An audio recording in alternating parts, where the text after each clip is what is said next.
everybody, and welcome back to Goldbridge Saves Football. As we approach the last weekend of the Premier League season, there are still some things up for grabs, but we'll also be talking about our manager of the season. We've got a few issues with Carragher and Neville again on their Premier League team of the season. It's different to ours, and we've picked a couple of players that we don't agree with. Also want to talk about Aston Villa in the Champions League and Angry Ange. Imagine if you got that wrong. Instead of saying Angry Ange, you said Angry.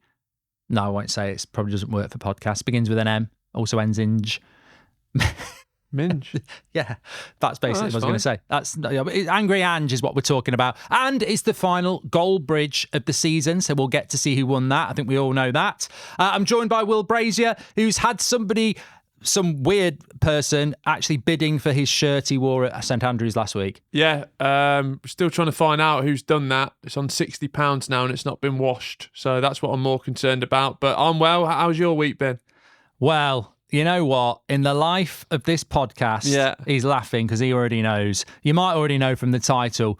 I've been banned, Will. A week's a long week, isn't it, in this podcast? Well, this is the stuff that goes on behind the scenes. And I think in the podcast, we're going to have to start bringing this stuff out more. Some of the weird stuff Will gets up to with what he was saying there and what he'd like on his, we maybe mention that later, what he'd like to sit on while he's eating cake.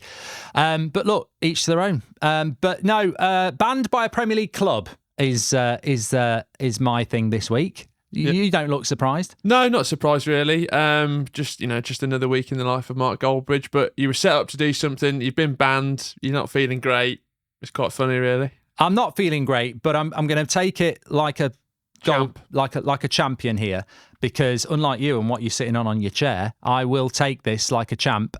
So look, a few of you will know, and the reason that I'm getting choked you're getting emotional now, aren't you? I've been banned by Everton Football Club, basically. Something I never thought I would say, considering the first shirt I ever owned was an Everton shirt. Yeah. But, I look back to that little kid who mistakenly got bought an Everton shirt instead of the blue Man United third kit.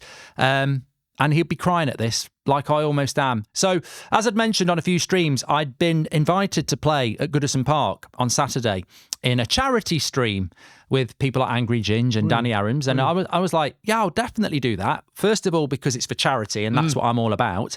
And secondly, Goodison's my favourite away ground and it'll be knocked down in a year. Wow, I've never heard you say that before. I've said it multiple times and the chat will back me up.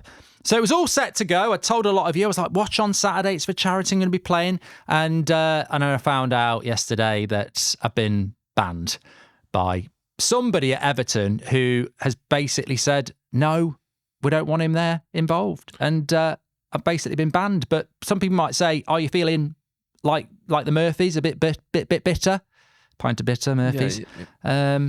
I was having a look through Twitter on the advanced search and there's nothing I could see in the relative history, but you have been going for a long time. So I'll put my hands up. I've probably said something. Yeah. Like I probably have, but ultimately it's for charity. Hey. So I just want to say, look, I'm only telling people this because it will probably get out anyway, but ultimately I had said I was going to be playing on Saturday night and some people would have been watching it. I think when I did the Talk Sport one, they had live views of 30,000. So people want to watch Goldbridge play. There will be other opportunities at other grounds who haven't banned me yet, but I just want to say, look, it's up to Everton, whatever they do. Well done, you stayed up. And you're a great club. And if you're ever looking for a charity game next year, there's not a finer club that I'd like to work with. Will's up for it if you want to use him. But more importantly, it is a game for charity. So I'm not going to be moaning about it. It's still on Saturday. You've got people at Angry Ginge and everyone else playing at Goodison. I think it's live on Kick or something like that. And it is for charity. So if you were going to tune in because I was going to play, as I know thousands of you were, then at least a few of you should still tune in because it is for charity. But that's why I'm not playing. And look, the mouth runs away with us sometimes, Will. Yeah, I mean, that Pickford, I've just realised I have said stuff about Pickford. Yeah. But I have taken it back. Have you? Yeah. Now? What, just right this second? No, I got collared by one of the Toffee fan TV people. Right. I think just in this... Mill. And I said, look, you know what? He is England's number one. I just don't particularly rate him, but he's done really well this season. Well, I don't think you probably weren't that diplomatic when you said Carragher No, I did. He had me on camera. Carragher has put him in his team of the season. Yeah. Do you want to go on to that now? Yeah.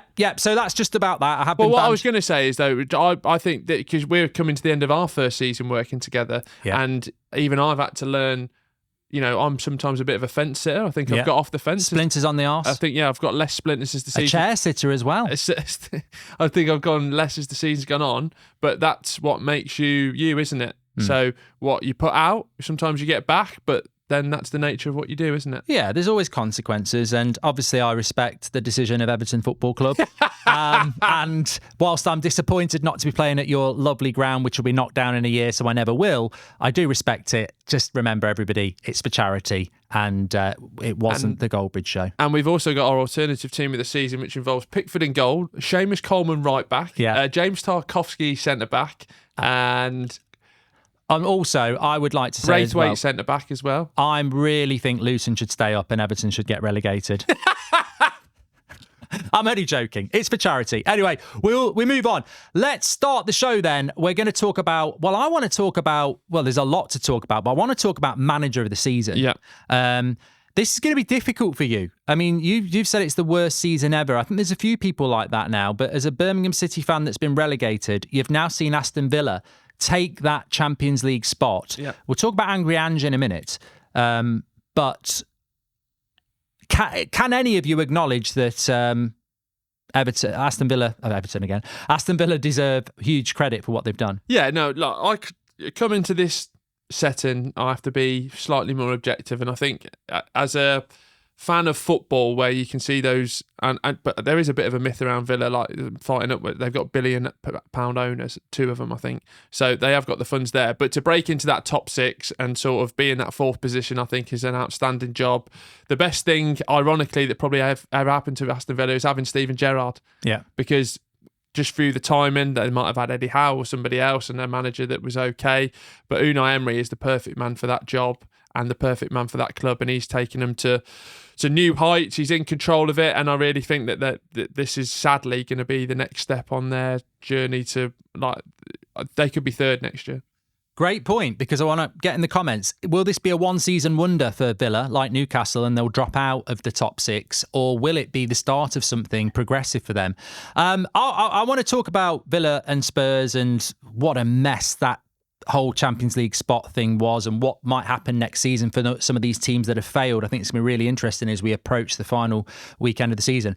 But for me, manager of the season was always going to be Unai Emery or Mikel Arteta, because if Arsenal had won the league, I would have given it to them. I don't think that's going to happen now, although Will's got a hot take on it, or as I would call it, a shit take.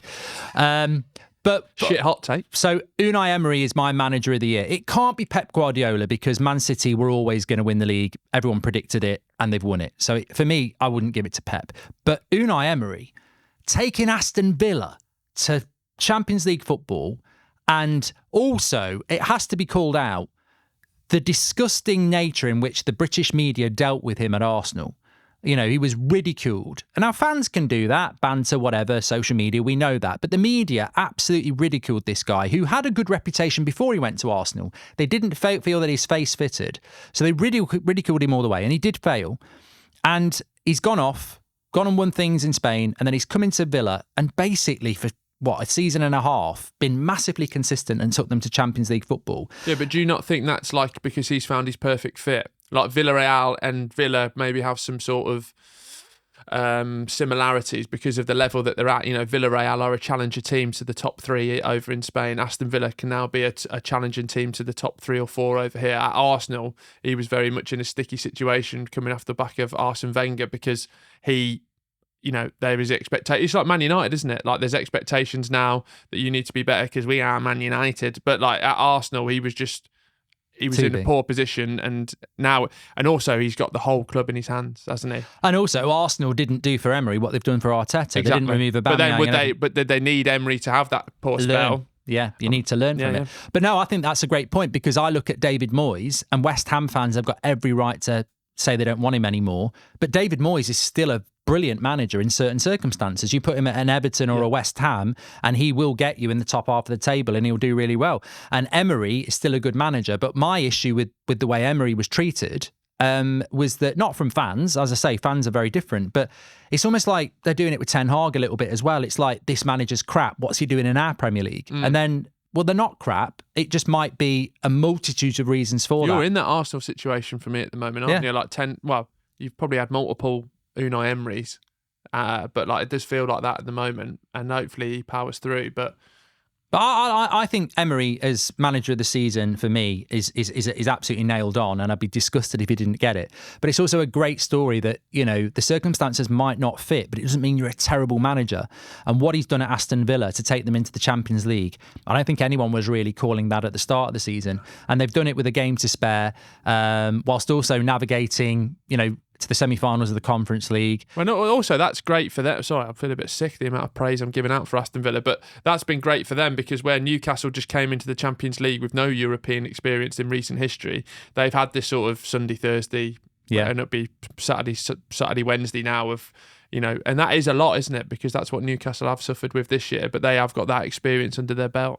And also, Spurs didn't have European football this year. So, you know, I would have looked at them and thought they were favourites if they'd tried. But I think that it got lost a little bit with the Man City result against Spurs, that actually there was this amazing Aston Villa story where I was disappointed that Man City had won. I didn't want them to win the league, obviously. But the Villa story got lost. And I hope it doesn't get lost in the sense that he should get Manager of the Year.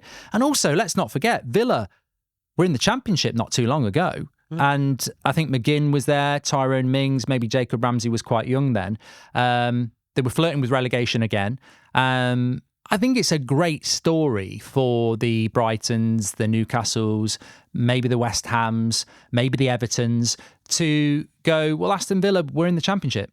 And whilst they're a bit of a sleeping giant, they're not a Liverpool, they're not an Arsenal, and they've navigated them way like Newcastle last year. All right, money obviously helps, we know that, but they've navigated their way into the Champions League ahead of the traditional top six. And also, it goes back to what we were talking about on Monday's episode, where you look at that relationship between the manager and the technical director / director of football. With this one, it's more prevalent because he's put that person in place or wouldn't be there without him, and just shows if you can stick with him and have that relationship. I mean, it feels like there's clear things to be a successful club at the moment. And I know Man United are trying to put those in place, but it doesn't take a genius to work those out. But then you still don't know what characters you're going to get involved, do you? Yeah, look, Man City have won the league, but what I've always said about Man City, whether you've driven past Etihad or you've done a bit of research on them, that the structure around that club is not accidental. It is elite. Their youth set up the whole lot.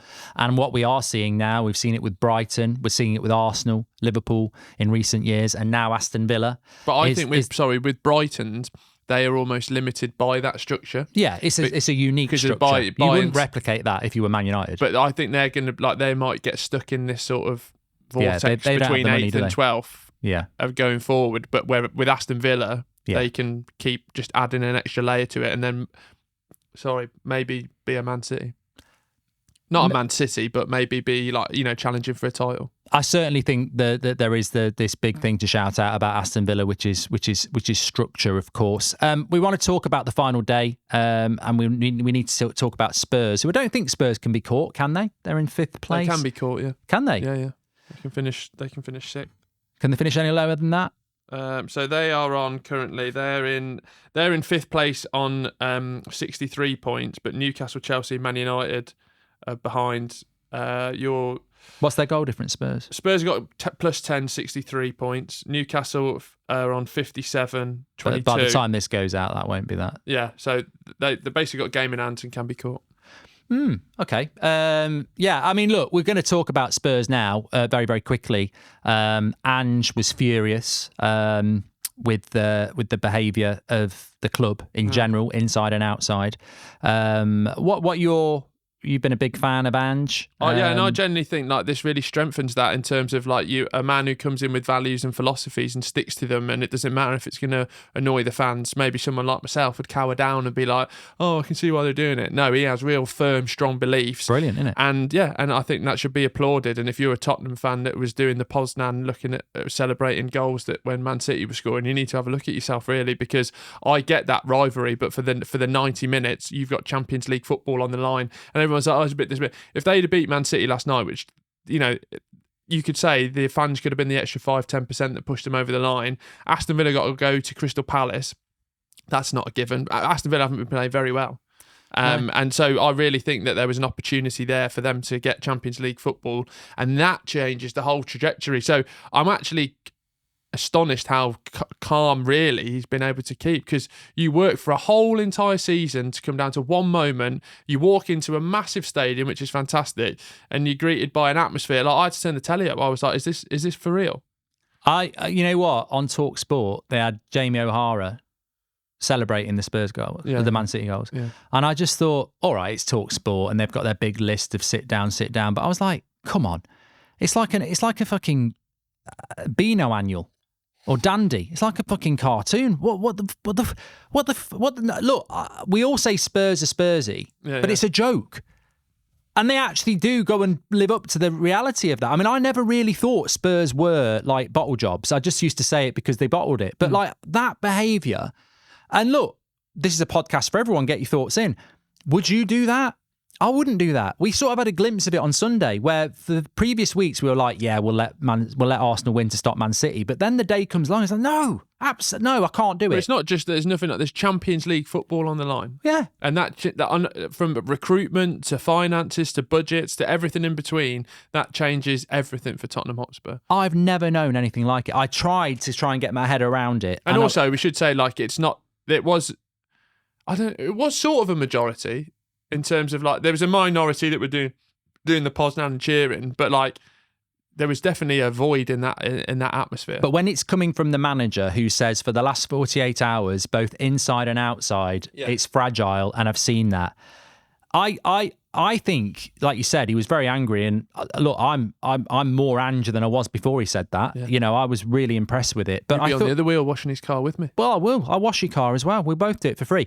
But I thought that if you think about when you play Football Manager or you play FIFA Career Mode, sometimes you don't always pick your club, do you? You sometimes go, ooh, the Everton job looks really interesting. Well, I won't get it. Won't get the Everton job. But the Tottenham job looks interesting, or whatever. You don't. Ange ain't a Spurs fan. No. He's a professional manager who wants to make Spurs better. But I tell you what, how amazing is it? Ange is not a Spurs fan, but he's more ambitious than Spurs fans. Yeah. Like they're all going, yeah, we've stopped Arsenal. And he's furious going, no, I ain't here for that, mate. Yeah. I want to play in the Champions League and I want to win. And this crowd in the last 10 minutes that's got us so many points is not there. Yeah. And I get the frustration, and I see Spurs fans having a pop at him, and I'm like, but he's not paid to be a Spurs fan. Yeah. He's paid to make you successful.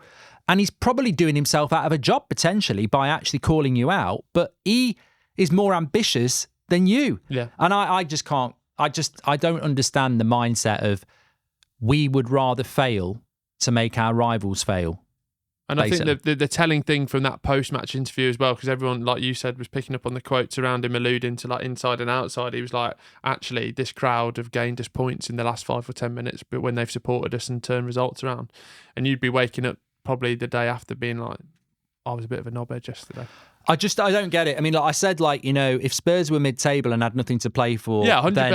I'm all in. Then maybe you would. Yeah, but like, even if Arsenal win the league, you've seen they've won the league before. Yeah. And they might win it next year, and you might have no say in it. But what do you think happens? The dangerous thing for Spurs is because Spurs fans won't listen. Who wanted them to lose? They'll go, you don't know what you're on about. Rivalry, it's more important. I do know what I'm on about. I think it's ridiculous, but. My concern is for Ange. He's obviously very ambitious. He obviously wants to do really, really well. He's exposed a fragility that is problematic. You shouldn't be. If I was a manager, I'd massively be concerned about that team last night, because I'd be like, when you've got professionals who can switch it on and off, it's really difficult to get consistency because they show a weak mentality. And I think some of their players were trying, but I think some of them were affected by it without doubt. I think everyone was trying to their 100. I just think they could have had more off the fans that would have took that. But I thought the performance was brilliant, really. Like to have more of the ball in the first half, the way that they were playing, the chances that are created. And yeah, Big Ange is always going to leave, you know, like the Foden chance and stuff like that's going to happen. But to play the way that they did, and City, and also it could tie into the way City were playing as well. Like they've been there and done it before, but you get to that stage, you do get nervous. And if the Spurs crowd could get behind them, get on top of them, it could have been an absolute gladiatorial atmosphere, but it wasn't. And I don't put it down to any of the players. They were on it from, you know, I think they were impacted. They were impacted, but not from them coming out going, oh, I'm going to play it. You know, like when Dragusin headed it off the line. It'd be a weird thing for a professional as well to be playing in a game where your fans actually want you to lose. Like playing for a club like that would would be mentally quite difficult. But I think if Spurs had beaten Man City, they'd have got Champions League football because they've got Sheffield United where you can win, and then Villa, I don't think, beat Palace. So I think they would have had a great chance. But next season, the worry with Spurs is, and I think the big frustration with Ange is, and what do you think is going to happen next year? Because they'll be in the Europa League probably, more than likely, which is Thursday to the weekend, which is different to Wednesday to the weekend. Also, Chelsea will come again. Newcastle could come again. Even Man United could come again. That could be Spurs' opportunity to be part of the Big Four? And do they drop off next year?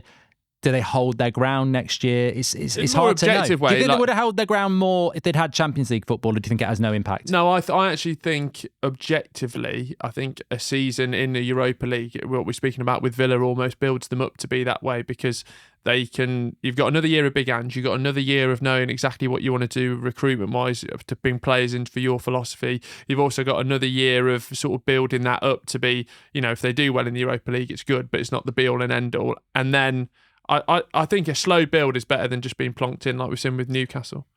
It's one of the... Look, Ange definitely wanted Champions League football. Yeah, it was there, wasn't it? Yeah. It was right in front of you, and it's been taken away, and you'd feel you've given everything, and your own fans can't get behind it. I think it'll be interesting because it could be something that bites Spurs on the arse, because if they've got Champions League football in the new format, there's more games.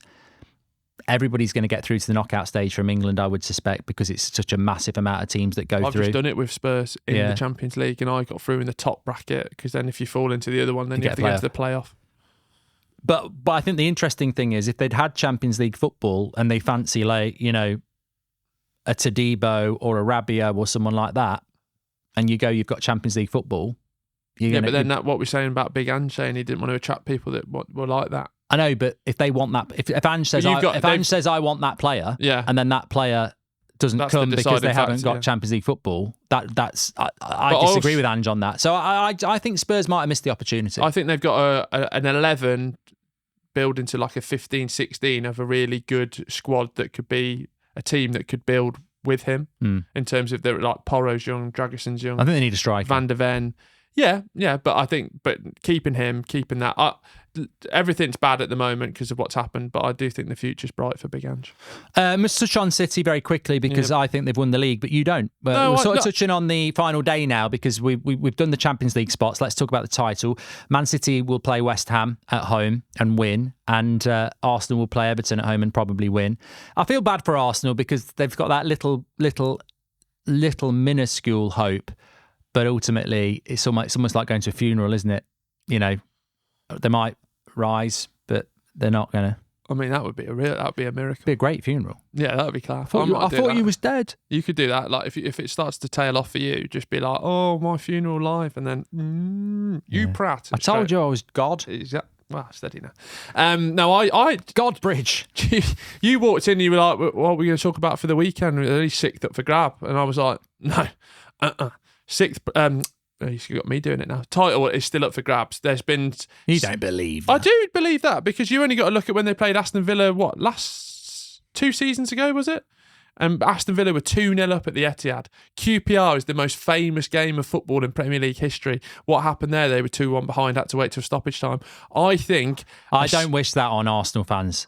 I would not wish that QPR thing on anybody. I went into that pretty much the same Arsenal fans are going to go in. We've got absolutely no chance. I'm not going to take any notice of it. I'm not going to watch it. And then QPR were winning 2-1 going into the 90th minute. And we all know what happened with Aguero. So I hope Man City are 4-0 up by half time, because it's the hope that will kill Arsenal. No, but a Sunday when it's sunny, it's the last game of the season. David Moyes is leaving. I just think it's going to be silly. I just think something's going to happen. Not a chance. I genuinely do think it will get a little bit silly. I genuinely think this game will be over half time and you're wasting your time. But if Man City win the league like we suspect, I predicted it from the very start. I'm going to predict they're going to win it next year. Man City fans obviously feeling... I'm not congratulating you. I'm not going to congratulate you. And the reason is... Sure, they'll be devastated. Well, they wouldn't expect it anyway. But look, the best team has won the league. That's as far as I'll go, Will. The best team has won the league. Yeah, but also I think we were speaking about it more on Monday. I think the best coach has also won the league as well. Because he's got, you keep saying about this 6, 7 out of 10 for the season, when really, again, and it's not, I'm not a massive fan of tactics and everything like that, but I think the evolution that he's done, again, it'll be looked upon as like, oh, he's changed, it's a new iteration of his side. So in a boring way, I think, yeah, he has done that, but overall it is just a bit boring, isn't it? It is boring because, like, Ederson goes off with a head injury. De Bruyne comes off with an injury. They bring Ortega on, who's better than everyone else's goalkeeper in the league. And you just go, and there endeth the lesson. They are the best team with the best squad, with the best manager, thing was a bit and the best finances. They are too far ahead of everybody else. But look, sorry, that just came onto a conversation that they were having as well. It's like, do we have to wait for Pep to leave? No, for someone to beat him? I don't think it's just Pep. No. But like, I think City's dominance is only going to happen while he's there. No, I disagree. I actually think it'd be more patchy if Pep left tomorrow and you brought in, all right, Pep's really, really, really good, but if you brought in somebody like an Arteta or a Xavi or someone like that and gave them that squad with that resource, they'd still struggle. Pellegrini won the league with Man City. Yeah, I know, but it's not been like this. Like that, we're worried about the dominance, aren't we? And I still think they'd be up there every year. Yeah, they'd be up there every year, but I don't think we'd have what we got now under Pep. And it's interesting, isn't it? Because it'd be wrong of us not to mention the integrity of the league, the 1-1-5, etc. Yeah. A lot of Man City fans were saying, talking about it last night, and I just said this, Will. The Premier League has been won by Man City for how many times? 4 in a row, whatever. The Premier League charged them. Yeah. Not us. The Premier League charged them. They think they've done something wrong.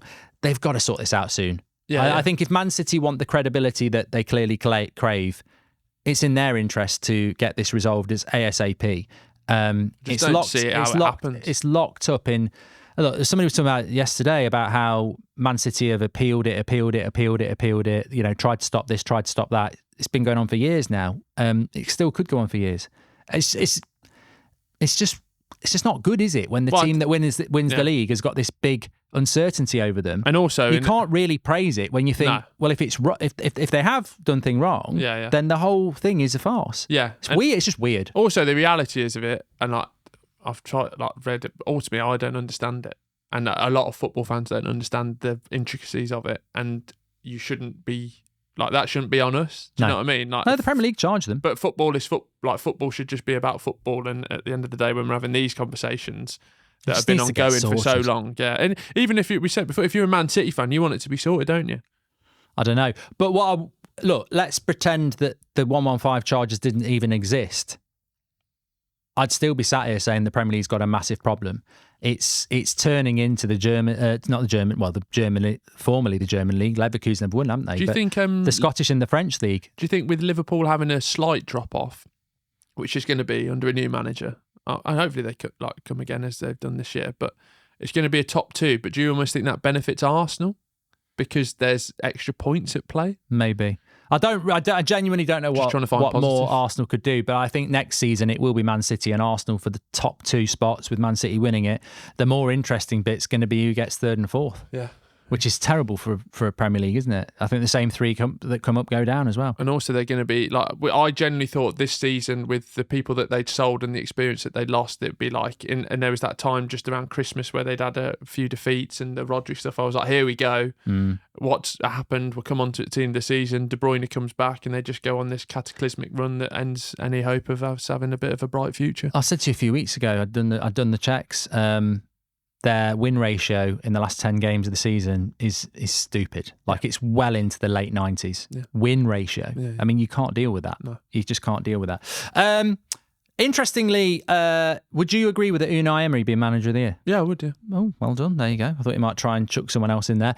We did our team of the season last week. Well, it was yours. Yeah, we did. No, it was yours. Noel.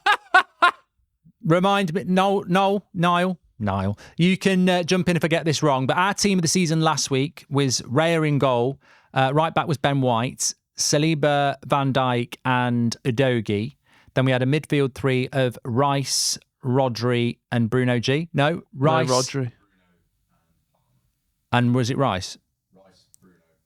Rice, Bruno Gomes and Palmer. And then a front 3 was Ollie Watkins and Saka and Gordon. No? Foden and Gordon. Shows how much you really believed in it. That Foden, you still got Gordon the validation. And Watkins. Now, Carragher and Neville have done theirs. Yeah. Carragher interestingly put Jordan Pickford in goal, which I'm not got a massive problem with. It's a bit niche, but there you go. I thought before we get into the point that we're going to talk about, I thought he had an interesting point because you put a Dogie in, but they're saying about actually left back wise, there's not a lot, and that's why he's going to back three. Well, I think to be fair, he hasn't done it all season, but Vardiel the last few weeks, he would take it easily. He was going to score again last night. If he'd done it all season like that, he'd comfortably have it. So Udogie just got it on the absence of others. So yeah, I sort of agree that going with the back three. The big talking point was his inclusion of Kevin De Bruyne. Which you agree with. Which I agree with. Yeah. Which I don't agree with. Yeah. I think it's against the principles of Player of the Year, is that's why you put an Anthony Gordon in, that's why you put an Udogie in, that's why you put a Ben White in. Because putting De Bruyne in, I already know he's probably the best player in the league. No, but he's not. He's saying that, and he's saying he's had a fantastic season as well. I don't think. But when you play half a season, Newcastle away, they were 2-1 down. Yeah, he came on, changed the game, and since then he's got the second most. I think for the whole season he's got the second most assists. Best player in the league without a doubt. But for me, in the but I'm not. I agree with you. He's the best player in the league. But I don't think he's in the Player of the Season. I do. I don't, because he's only played half a season, and also for the last 5 months, he's missed games, he's come off his bench. I know what he is. He's a magician, but I just think the merit of Team of the Season is that you've actually played for a lot of the season, and he hasn't. So we're just dropping him in. It's like he'll probably win Player of the Year award, won't he? Because that's what people do. The people will go, oh, Gary Neville had Martin Odegaard for his Player of the Year. Did he? Yeah. No, I disagree with that. Thoughts on that? No. Not at all. I like Odegaard a lot, but Rice, Rodri, Foden, and they were Palmer. Saying that he was Arsenal's De Bruyne. He wasn't. No, Odegaard wasn't actually that good up until Christmas. I'd forgotten about. We've all got Gabriel in there, but his start to the season was so patchy, wasn't it? He was being taken out of the side to begin with. Yeah, I put him in my fantasy. I don't think he played for the first 4 or 5 games. The one I did disagree with Neville on and his team, and the only one was Erling Haaland. I don't believe Erling Haaland. Erling Haaland is like giving Pep Guardiola Manager of the Year. Yeah, yes, he's the best. Yeah. But Ollie Watkins has took Villa to the Champions League, and combined, he's got amazing assists to goals. Ollie Watkins, for me, is clearly the guy that should be up front in a Team of the Year. Again, it's like De Bruyne. Erling Haaland is better, but what's he done? Score a few goals for Man City. What a surprise. What Watkins has done deserves to. I just don't think they get the principle of a Team of the Season where you're meant to be picking like people like Anthony Gordon and Ollie Watkins. But if you're saying that, then that's when I think you still need to look lower down the league for your Ross Barkley. Yeah, you could do. But you don't. I did have a look, and I decided this is not good enough. I'm gonna go with Ollie Watkins. Yeah, interesting. What else did I say we were going to talk about? Well, I just wanted to bring up briefly this year. 2 days ago, we just finished filming, and Rafael Varane was announced as leaving. Oh yeah. My word, it broke me. Why? Just so sad to see him go. Why? Because I watched the video and it was just like really. Yeah, but I was like, emotive. I was like, and I clicked. He's not played over 25 times in the Premier League for the 3 years that he's been here, or the 2. He came in the January, did he? No, he came at the start of the season. No, he came at the start of the season. He's been here 3 seasons. He's not played over 25 games in the Prem. That's still a lot. That we only play 38. Yeah, but I think you do that sort of like if Lukas Jutkovic ended up leaving Birmingham after 8 seasons and what all he's done, do the video. But like the way that I just couldn't believe it. Just because our communications department's better than most others, and we can turn something into something like that. We don't have a lot to celebrate, and I'm not celebrating it at all. But I was just like, oh, what's it? And then he was like, oh, I love Manchester. I was like, you don't. He has been one of the best centre-backs in world football for the last decade. Yeah, and not for the last 3 years. And we're celebrating his career, not at Man United. It's a privilege to have had him at Manchester United, and it's just a nice thing in a really bad season. It's literally like when the British Museum get a new architect. I've messed it up. When the British Museum get a new artefact, and then it's been lent, and they're like, "Oh, that's lovely," and then it goes back. Well, it's not yours. And we're not celebrating it's yours, and he's gone. You've got a point, but it still upset me. I mean, look, the bigger point for me is that should Man United be letting Varane go for nothing when he's our best centre-back, and does it display a concern ahead of the transfer window? Well, something it's a smart move, but I just think it depends what you're keeping. Yeah, if we're keeping Lindelof and Maguire and letting Varane go, they've been injured a lot this season as well. No, but then I think it's a smart move because how long Maguire must have time left on his contract, doesn't he? Yeah. Like, what's the other option? Like, Varane ain't going to accept less money. No. And he's been injury prone. It'd be very interesting where Varane goes, because if he doesn't fancy Saudi, he could end up at Bayern Munich. Yeah. I think he could go again. Yeah, you're right. The injury problem's the problem, but when he actually plays, he's still a good player. But me and Noel were speaking about when you go to Man United, just that feel of like, I can't remember the word I was saying, but like it just, you go in as a good player and then it's like you don't get elevated and then you probably come out worse. You become infected. So it's like, when he was doing that, I was just like, you don't love Manchester. Going to Man United as a player now, we've seen it for the last 10 years. It's like being, you've got yourself fit for a marathon. Yeah. You're eating the right food. You're absolutely fine. Going to Man United for a year or two, it's like going into a room full of COVID. You're going to get ill. Yeah. You're bedridden. Nothing's going right. Yeah. Goldbridge, final one of the weekend. I suppose we should just assess the Premier League. Premier League. We were going to just speak about the overlap. Well, you want to speak about the overlap? Well, I didn't know if it's competition. I'm banned from the overlap. You're banned from the overlap. So in terms of the general football stuff, that's football, and the overlap might not get on. But now that they're encroaching in your territory. This morning, the episode's gone out. I thought it was an episode of the United Stand. Thank you. I'll take that compliment. You got Rooney, Neville, Andy Cole, Roy Keane, and did I say Wayne Rooney?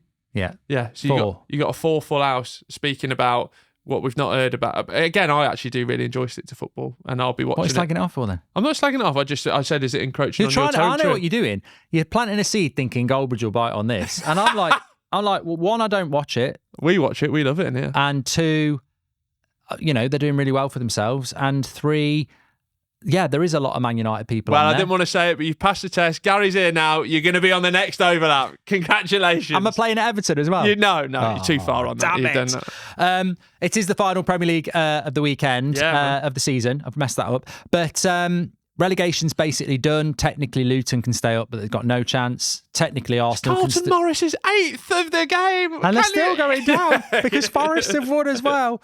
But Arsenal can't win the league. They can win the league. They can't win the league. Don't be like that. Villa have got the final Champions League spot. So really it comes down to who's going to get 6th place, which will get 6th place? Which will be Europa League unless Man United win the FA Cup final. Do you really want it? Should you sack it I'm going to say off? Chelsea. Yeah? Yeah. What, just to say that Chelsea have got Brighton tonight as of recording, and then they go into a final game against Nottingham Forest, who were going to be on the beach, aren't they? Yeah, and Newcastle. No, they got Bournemouth last game of the season. Chelsea. Sorry, yeah. Yeah. I was literally and Newcastle have got Brentford away final day. So I think it'll be Chelsea, which is funny in a way because Chelsea have been the subject of lots of ridicule this season.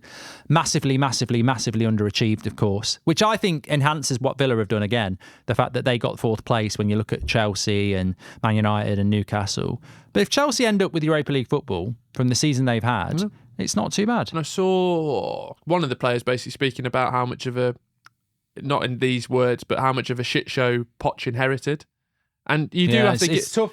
It's tough to inherit a club that's just spent $1 billion in 12 months. No, but they think nurses have it hard. No, God, don't you dare! Just in terms of the organisation and the structure of that, because there's players that have been signed, obviously not by him, and there's still constantly signings going on. So you've had to overhaul that squad, but then still have the people there who be like, "Can I start?" I'll tell you what, I bet Rob Edwards is crying his eyes out about Pochettino. Fuck it, Pochettino, manager of the season. Yeah, bollocks. It's Emery. I'm surprised they didn't try and get Rob Edwards in, but he didn't stay up, did he? So. I really want to try and get Rob Edwards on the pod. Yeah. EFL next year. Oh, you might do, get it. You might get him, actually. Yeah. You spoke nicely about you, Rob. Yeah, I've spoken. I've been banging Rob Edwards' drum, and that's not a euphemism, all season long. He'd like to bang his drum. Yeah, exactly. I'd bang his drum if we get an interview. And wash his car. He'll bring his own soap. Yeah, exactly. His own special soap. Right, let's have a look Will's special soap. I can do that if that's a podcast product. Do you want to look at... So basically, your... Goalbridge, the final one of the season. 66 to 52. So battered. Basically, because of, I'd say, a lack of communication with certain parties, we weren't able to do the forfeit that we'd like to do. The forfeit we had planned was... Basically, because we're based at Solihull Moors, we had the idea that the team mascot, which is normally a child, would be the loser of us walking out holding hands with the Solihull Moors captain We were hoping to do it at one of the Wembley games. We were certainly expecting to do it here, but it didn't materialise. And it's such a shame for me personally, because to stand there filming it on my phone and making it go viral as this big, lanky prat walked out holding hands with Jamie Osborne would have been one of the moments of my life. But so we've now got to try and think of a forfeit for Will which befits that humiliation. So we're sort of... I will do something. Yeah, you definitely will be doing something. Yeah, but I'm disappointed that it wasn't your fault, actually, that we didn't get to do the Solihull Moors holding hands. Maybe that's how I walk could start out. the season next year. Yeah, if they let us. Well, another club.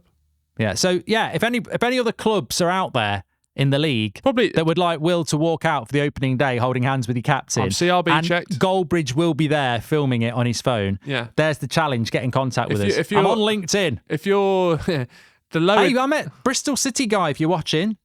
I met him. He might do it. I might. Goldbridge is on the case now. But if anyone from any club in the league or the National League wants to take us up on this challenge, the forfeit is he is going to be walking out holding hands in a full kit with your captain on the opening day. We'll come, we'll vlog it, we'll put it on the channel. I'll certainly be filming it. Don't worry about that. And we'll be positive about your club. Yeah, but it'd be great. Great opening day. Lots of people are interested in football on the opening day. And every game's going to be live on the EFL. On Sky Sports, on opening day. That was something we should have talked about, actually. Mate, don't knock yourself down. You might get Everton going. Goldbridge, you've ruined that. You can come and do it at Goodison. A chance. I'd love it. I can't wait. Yeah, I really hope their captain's about 5'6" as well. Just to make so it then really you're holding awkward. your hands. But then is it more awkward for him? Yeah, I don't want to humiliate them. You'll be as long as you're humiliated. I want maximum humiliation. I'll wear which shin is pads. Basically what Goldbridge has been about this season. Yeah, correct. No, you've got to wear shin pads. Yeah, it's finished a humiliating score of 66-52. Although final day madness, you can get stupid scores. Like if you picked somebody who scored, Sassy's got a hat trick. Yeah, 9 points. Yeah, still wouldn't win, would you? Yeah, I'd have some others. Okay, so let's go. 5 goal scorers we have to pick from the games at the weekend. This is what it Point should be, for each shouldn't goal. it? All the games on at the same time. Yeah, and I don't know what the televised games are. Well, Arsenal, Man City, I would imagine. Because, Mark, the title is still on the line. Yeah, still on the line, really. We have to pick a defender where you get 3 points if they score and a clean sheet for your goalkeeper. So 7 picks. Should we, what have you thought of Goldbridge? You know, I love it. Yeah, I'm just thinking of next year we might have other stuff that comes in its place. It might just need a little tweak. I think 7 picks might be too many. Maybe 3 goal scorers, a defender and a goalkeeper.